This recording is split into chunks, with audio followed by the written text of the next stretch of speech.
How we doing, folks? As you can see, I have the blade here. I have it on the stand. Whoop, there we go. I have it on the stand there. The stand was donated by City Spares. And I also got the chains, front sprocket, rear sprocket and rear brake discs. Also from Daniel Cotter and the boys up in City Spares. I've been meaning to do this job probably about 3 or 4 weeks now. It's just been hectic here. Hadn't really had time. So at least I have a few hours today, so I'm gonna mosey on and get the job done. I'll try to take a couple of pictures of along the way. The points to note there is that when you're checking your chain, if you see here, the adjustment just here is right back to the full extent, so I'd no more adjustment on the chain, as you can see. If you look down then, oh, here we go, you see the slack is fairly it's gone beyond.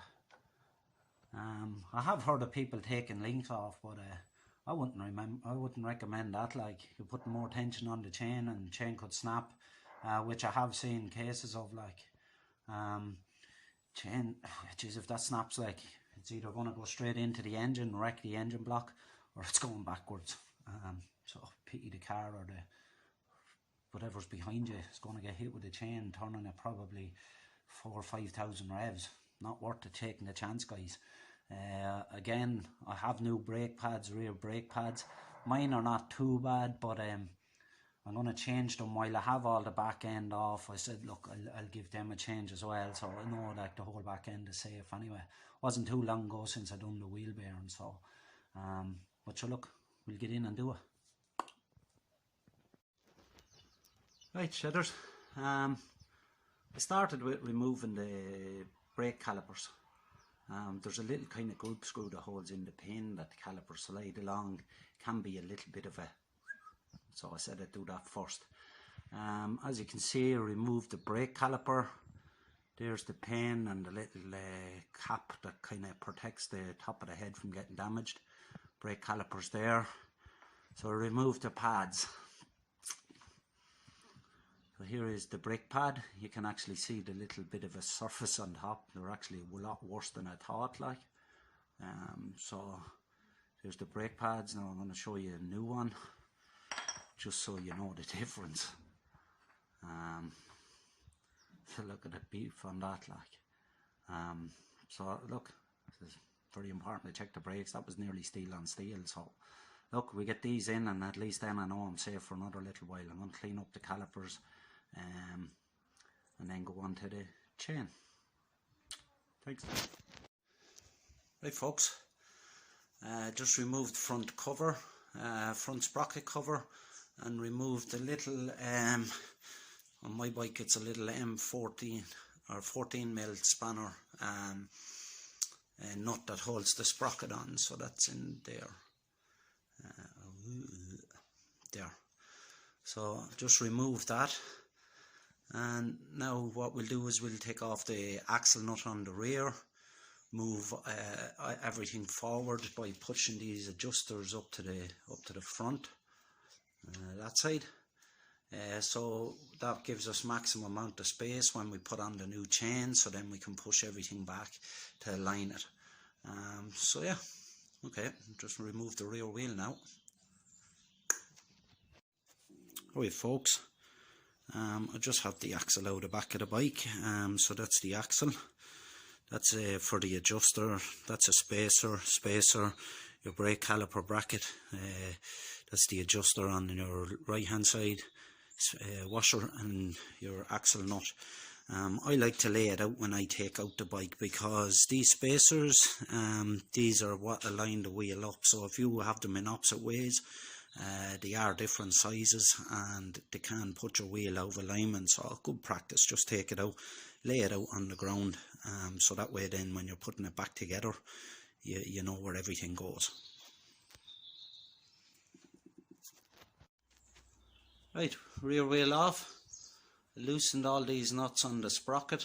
On my bike it was a 17mm spanner, so that allows me to remove the rear sprocket. You just pull it up like so.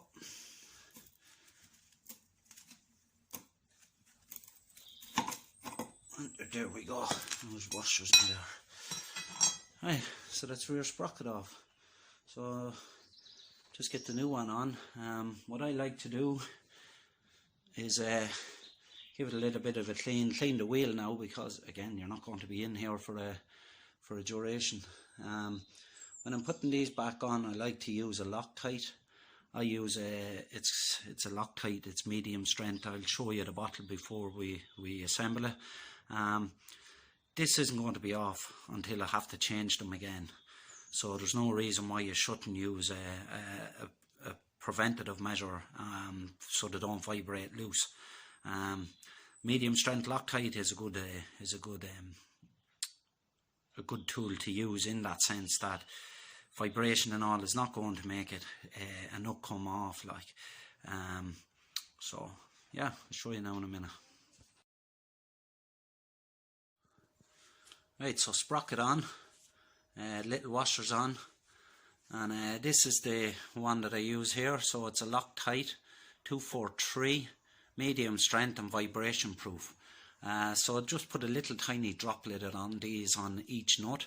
When you wind down the nut then along the bolt, it works as it smears out along the threads, and it works as a little bit of a glue which prevents the nut from unloosening or coming out.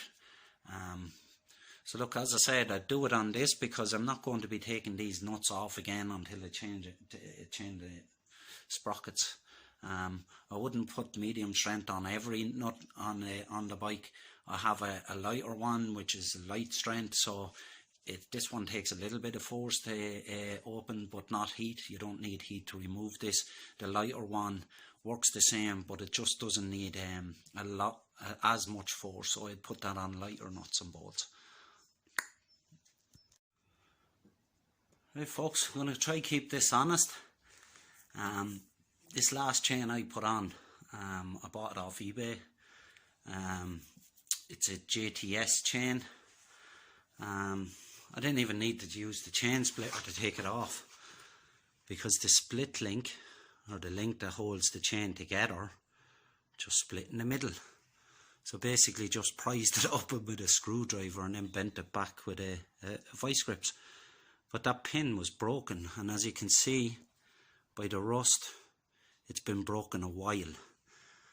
So be very careful where you get your stuff. This new chain, I went with a DID. This chain here, I only got about 4,000 kilometers out of it. Had to adjust it every week. Had to clean the rust off it every week.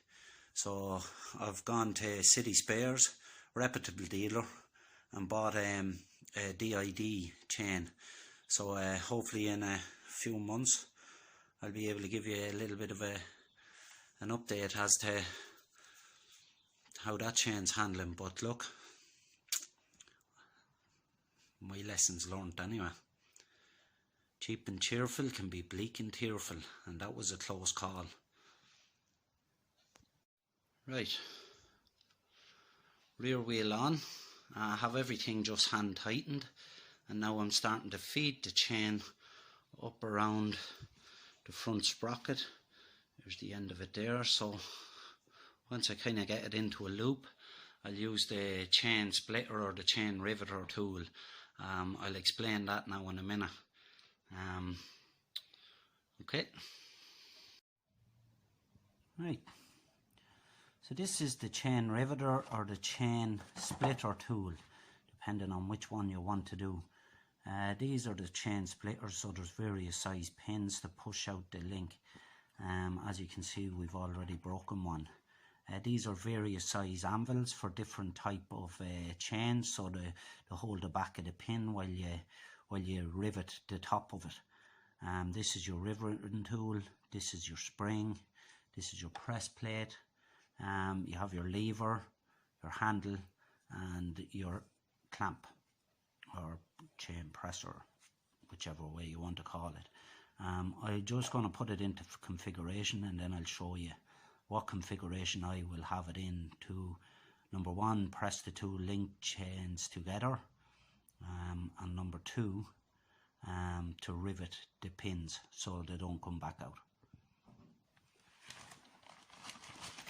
When you buy a chain, you're given a split link.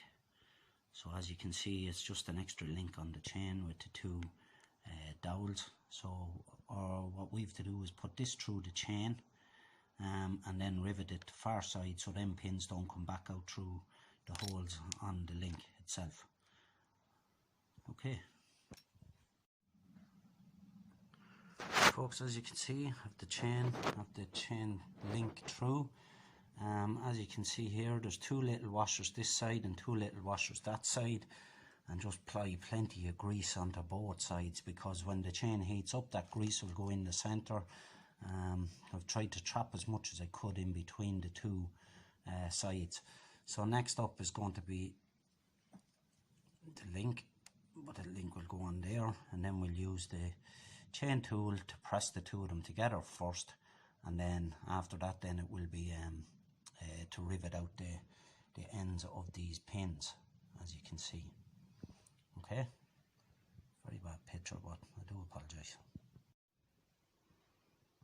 Hey folks, here it is, set up in the press mode.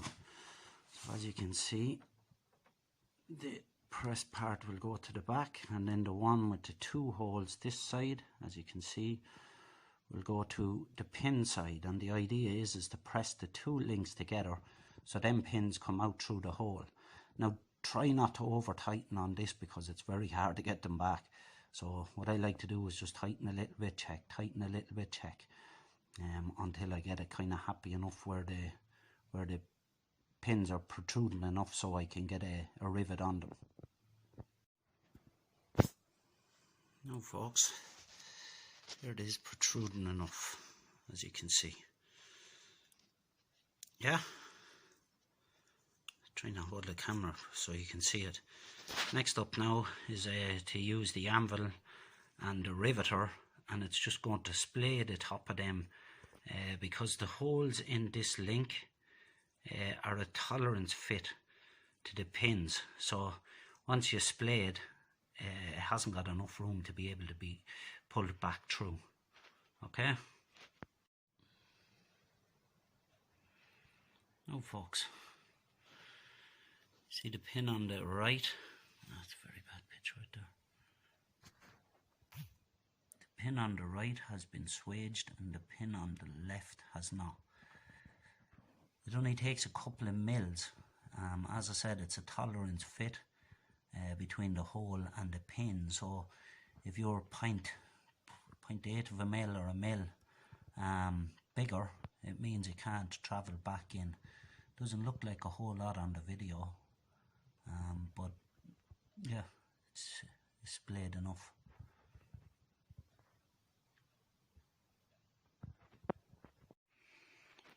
Right, we're set up for the anvil. As you can see, the anvil is in the end, and then just inside that long shaft you can just see the end of the rivet tool.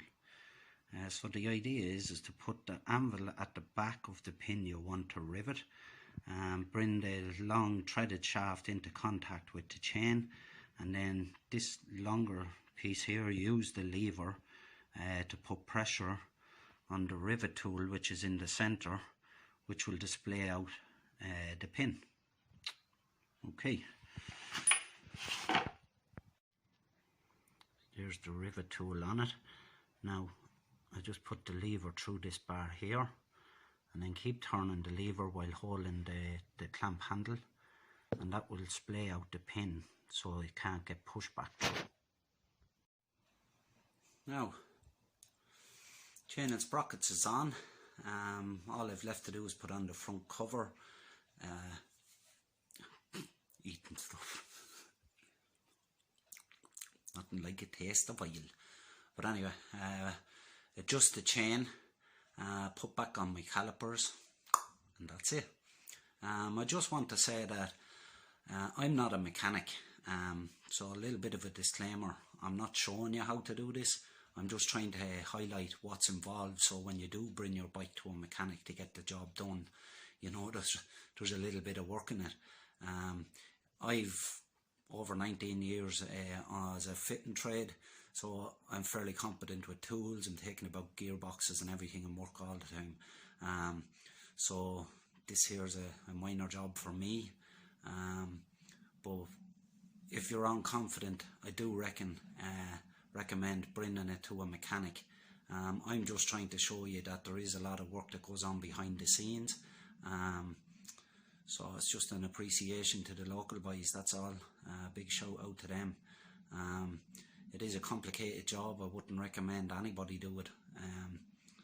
So look, as I said, if you're unconfident, definitely bring it to a mechanic. Cheers, and thanks folks. I'm going to sign off now. Hope you enjoyed it.